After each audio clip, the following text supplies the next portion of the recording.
দ্বিতীয় সপ্তাহে গড়িয়েছে Iran Israel সংঘাত।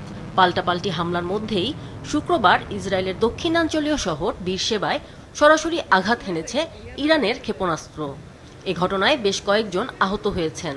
দেশটির সংবাদ মাধ্যম জানিয়েছে এটি কোনো ভূপাতিত বা প্রতিরোধ করা ক্ষেপণাস্ত্রের ধ্বংসাবশেষ নয়, বরং পূর্ণাঙ্গ একটি ক্ষেপণাস্ত্র সরাসরি শহরে আঘাত হেনেছে। এতে বাসিন্দাদের মধ্যে আতঙ্ক দেখা দিয়েছে।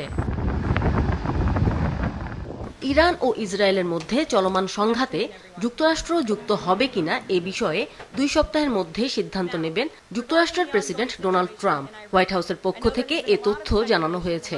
ট্রাম্পকে ইরানের বিরুদ্ধে সামরিক পদক্ষেপ থেকে বিরত থাকার আহ্বান জানিয়েছেন যুক্তরাজ্যের প্রধানমন্ত্রী কিয়ের স্টারমার। তিনি সব পক্ষকে কূটনৈতিক সমাধান খোঁজার আহ্বান জানিয়েছেন। ইরান ইসরায়েলের চলমান সংঘাত নিয়ে আজ জরুরি বৈঠকে বসবে জাতিসংঘের নিরাপত্তা পরিষদ।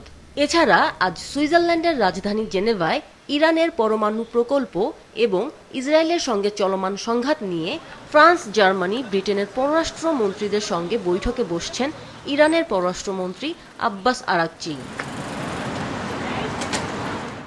এদিকে ইরানের পাশে থাকার ঘোষণা দিয়েছে লেবাননের শক্তিশালী সশস্ত্র গোষ্ঠী হিজবুল্লাহ।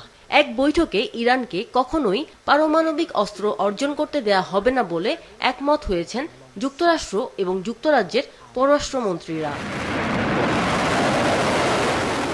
দেশব্যাপী ইন্টারনেট বন্ধ করে দিয়েছে ইরান।